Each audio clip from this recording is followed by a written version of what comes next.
সিঁথিতে সিঁদুর রাঙালে হয় না তো কেউ স্ত্রী। মনে কথার মেঘ জমে পড়ে আছে, একটা বিদ্যুতের ঝলকানিতেই সব বৃষ্টি হয়ে ঝরবে।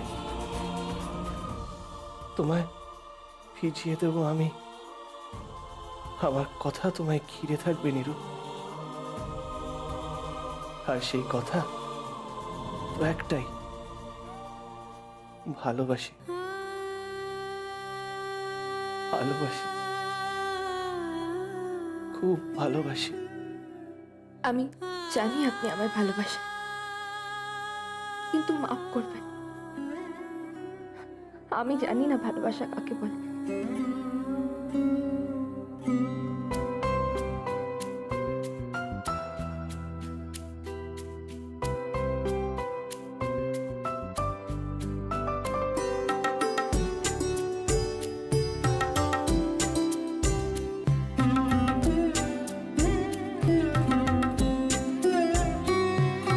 সিঁথিতে সিঁদুর রাঙালে হয় না তো কেউ স্ত্রী।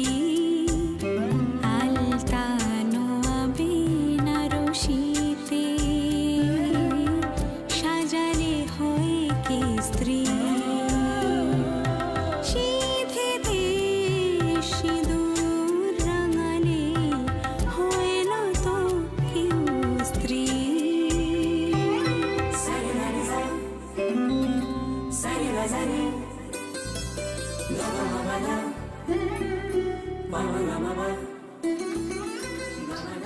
তুমি মেঝেতে শো কেন? তুমি তো আমার স্ত্রী, তোমার তো আমার পাশে থাকার কথা। কেউ যদি জানতে পারে আমি ওপরে শুই আর তুমি নিচে, সে কি ভাববে? উত্তর দাও নিরুপমা। আমার পাশে শুতে তোমার কি আপত্তি? প্লিজ প্লিজ ওপরে শো।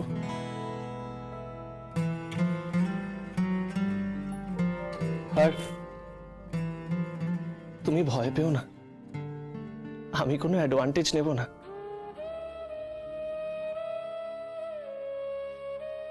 ভালো না বেশে মানুষ যে মানুষকে ছোঁয় না, সেটা আমি জানি।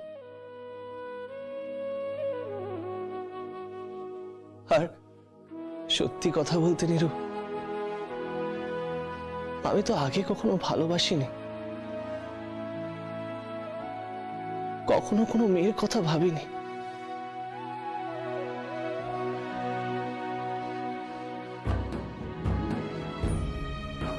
ভাবিনি যে আমার জীবনে কোনো মেয়ে আসবে। হঠাৎ তুমি এলে, আমার চারিপাশের পৃথিবীটা কেমন পাল্টে গেল। বিশ্বাস করো, তুমি আমার জীবনে প্রথম নারী। হয়তো হয়তো আমার প্রেমিকা নয়, শুধুমাত্র স্ত্রী। আমার নামে তুমি সিঁদুর পরেছ, হাতে শাখা পলা। হয়তো আমাকে ভালোবাসো না,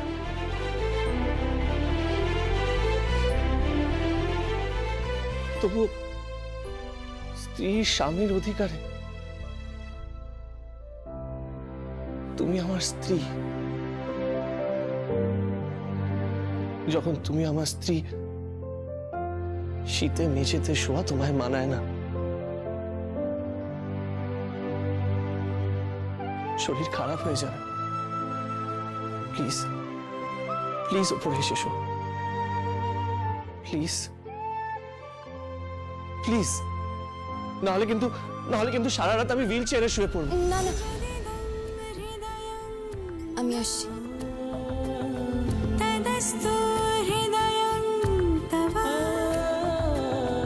মন্ত্রে বাধাই জীবন।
সাত পাকে বাঁধা সুর সাক্ষী আগুন গোলাপের গন্ধে বিহাগের ধুন জলে ভরে দুনয়ন আলতানো আবিনা রশিতে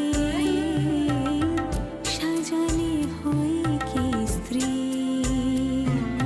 সিঁথিতে সিঁদুর রাঙালে হয় না তো কেউ স্ত্রী সিঁথিতে সিঁদুর রাঙালে নীরু, হয় না তো কেউ তুমি কাউকে কখনো ভালোবেসেছো? মানে তোমার জীবনে কখনো ভালোবাসা এসেছে?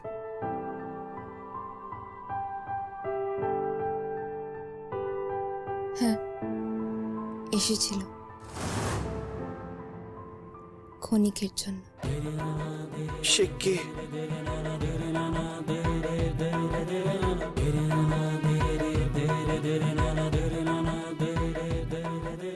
কি হলো বলো? সে এসেছিল এক স্বপ্নের মতো, ঠিক আমার বিয়ের আগে। জানেন, যখন আমাদের প্রথম দেখা হলো,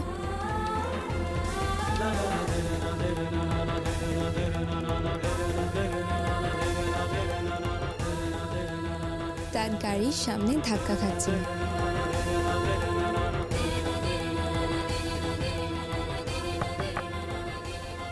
তারপর তাকে আমার বাড়ির সামনে দেখলাম।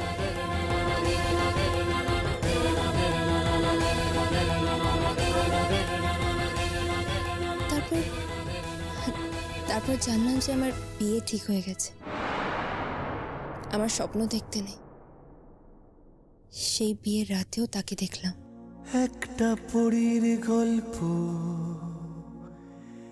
লেখা, আমি ভাবলাম, সত্যি কি মেয়েদের স্বপ্ন সত্যি হয়? তার পাখনাতে ভর করে খেলে মেঘার ঋতু। কিন্তু তারপর কি হলো? আপনি উঠছেন না কেন? উঠুন। কি হলো? বসে আছেন কেন? উঠুন, উঠুন, উঠুন। আমি নিজের পায়ে দাঁড়াতে পারি না। তারপর স্বপ্ন চুরমার, চারকার হয়ে গেল বিয়ের সময়। নীরু, মাফ করবেন, আমি আপনাকে আঘাত করতে চাইনি। लिख के छोड़ गया तू कहाँ।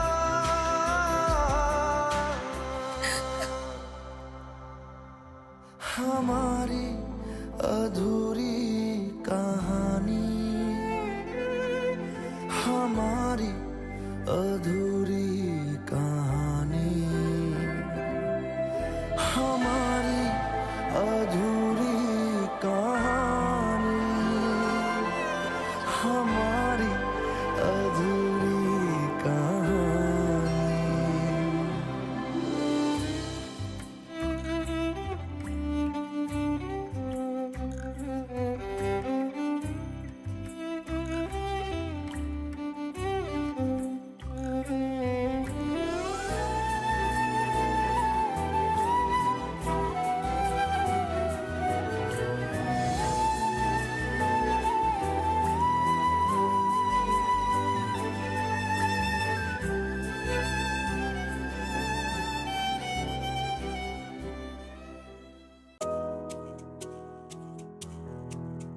মানু, মানু কোথায় গেলি? আমার সুটকেসটা গাড়িতে দিয়ে দে। আর ইয়ে মোবাইলটা কোথায় রাখ? মোবাইলটা দিয়ে দে, মোবাইলটা। এই নিন আপনার মোবাইল, ও মা, থ্যাংক ইউ সো মাচ। আর এই আপনার রুমাল। আরে বাপ রে বাপ। আর আমার কোনো চিন্তা নেই, আমার মা এসে গেছে, ব্যাস। হ্যাঁ মানু, তুই রিটায়ার করে যা, তোকে আর লাগবে না, আমার মা এসে গেছে। হ্যাঁ বাবা, আপনি কোথায় যাচ্ছেন? আমি মা অফিস যাব, তাড়া আছে খুব। কিন্তু ব্রেকফাস্ট না করে বেরোনো যাবে না। না মা, আজকে বসতেই পারবো না। না না না না, 1 মিনিট দাঁড়ান, আমি আসছি। এই যে কোথায় যাচ্ছিস? আসছি। বাবা, বৌমা বুঝি খুব যত্ন করছে, হ্যাঁ? হ্যাঁ, তা স্ত্রী যখন স্বামীর যত্ন করে না তখন তো বৌমাকে শ্বশুরের যত্ন করতেই হবে। আর তাছাড়া মেয়েরা বাবাদের যত্ন করে, এটা তো নতুন কিছু নয়। বাবা, এই নিন, এটা খান। না না, এইসব এখন থাক না। না না না বলে চলবে না, খান। আচ্ছা।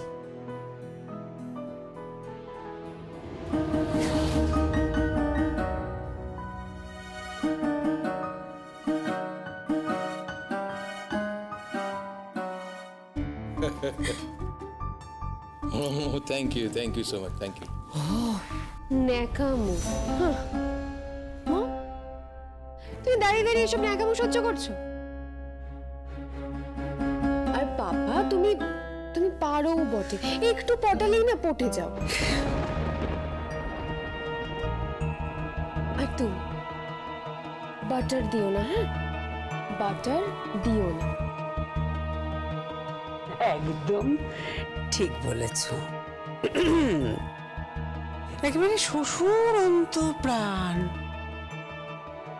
নিজের বাবাকেও এত ভালোবাসো, এত সম্মান করো। হ্যাঁ, করি।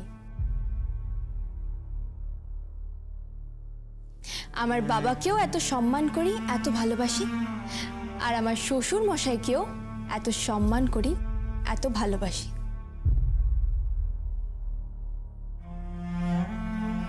আর সেই শ্বশুর মশাই বুঝি তোমাকে ঠকালো?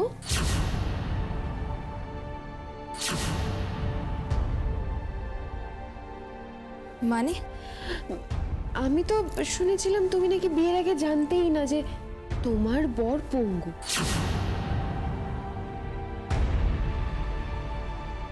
তোমার মা আর তোমার শ্বশুর মশাই তোমাকে প্ল্যান করে এই বিয়েটা দিয়েছিলেন।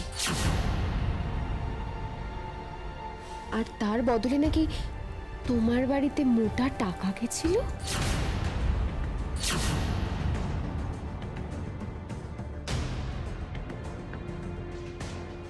ভদ্রভাবে কথা বলো। তুমি আমার যা, তোমার নিজের সীমার মধ্যে থাকো। আমার শ্বশুর মশাই এখানে আছেন বলে তোমাকে জবাবটা দিলাম না, নইলে এটা জবাব যাবে, সেটা তোমার পক্ষে সুখকর হতো না।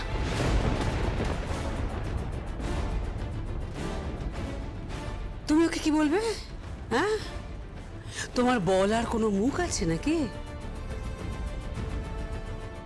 আসলে তো মেয়েটাকে ওরা টাকার বিনিময়ে এ বাড়িতে বিক্রি করে দিয়েছে।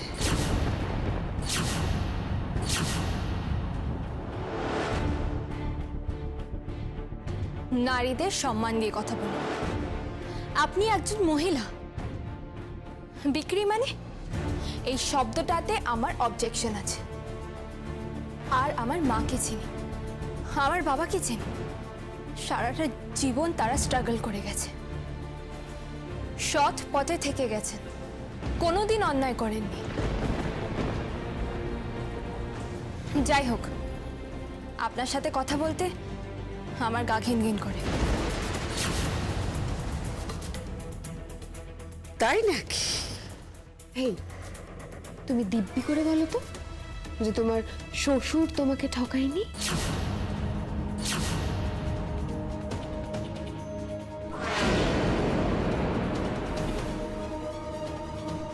কি হলো? চুপ করে আছো কেন? চুপ করে আছো কেন? বলো, উত্তর দাও, বলো। আরে আমাকে করুণা কর মা, করুণা কর। দেখ, বিধির বিধান, প্রজাপতির নিবন্ধন। বাবারা মেয়েদের জন্য যা করেন ঠিক করেন।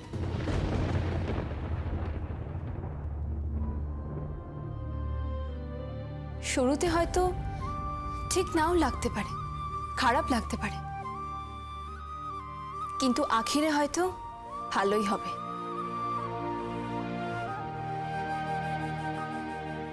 বাবাদের হাতে কোনো মেয়েদের কখনো ক্ষতি হয় না। হ্যাঁ ঠিক তাই।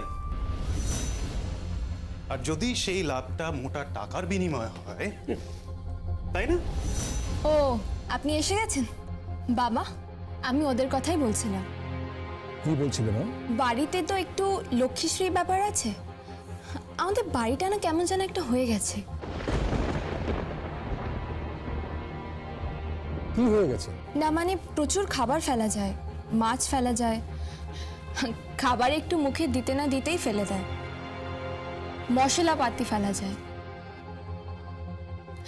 কাজের লোকেরা এত এত খাবার নিয়ে চলে যায়।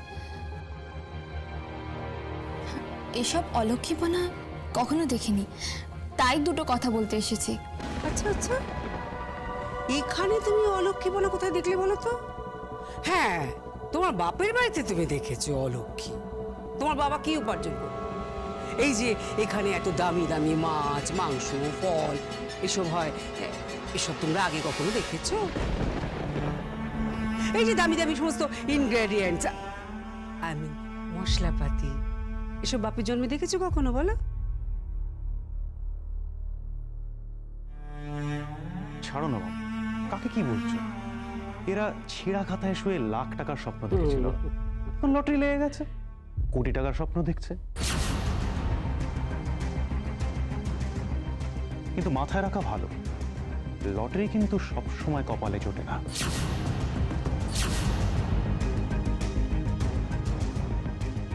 আমি তোমার সঙ্গে লাখ টাকার স্বপ্ন বা লটারি পাওয়ার স্বপ্ন আলোচনা করতে আসিনি। আমি সংসারে কথা বলতে এসেছি। এবার মনে হয় বাজার টাজার কমিয়ে দেওয়া উচিত। মানে? আজ থেকে বাজারের দায়িত্ব আমি নেব।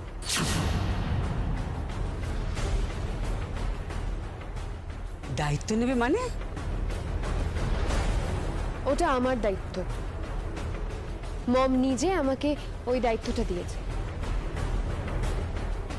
বাজার থেকে কি আসবে কি আসবে না সেটা আমি জানি। তুমি কিচ্ছু জানো না। তুমি জাস্ট একটা মোটা টাকা দোকানে পাঠিয়ে দাও, আর তারপর রাজ্যের ভুলভাল খাবার নিয়ে আসো। যেমন এত এত তেল কিনছো, কারি কারি মশলা কিনছো, আলু, পেঁয়াজ, সবজি, মাংস, মাছ। বাবা, মাসে খেতে কত লাগে? আমরা তো এই কটা প্রাণী, আমাদের খেতে মাসে 5 লক্ষ টাকা যায়। আচ্ছা, দেব বাড়ির সংসার খরচা 5 লাখ টাকা হবে না? না, হবে না। খাবার একটা সীমা আছে। বাবা, আমি আপনাকে বলছি এত খরচা বন্ধ করে দিন। আমি বলছি বাবা, আমি বাজার করে দেব। এত দামি চর্বিযুক্ত মাছ, এত স্পাইসি খাবার, সবার শরীর তো খারাপ হয়ে যাবে।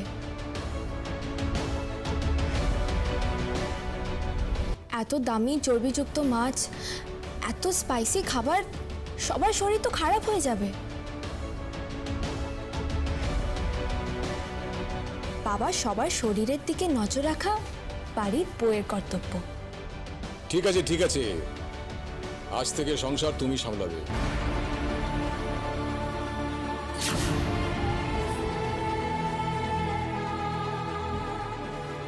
ঠিক আছে, এলাম মা। হ্যাঁ বাবা। Bye my son. বাই বাবা। Take care. You two.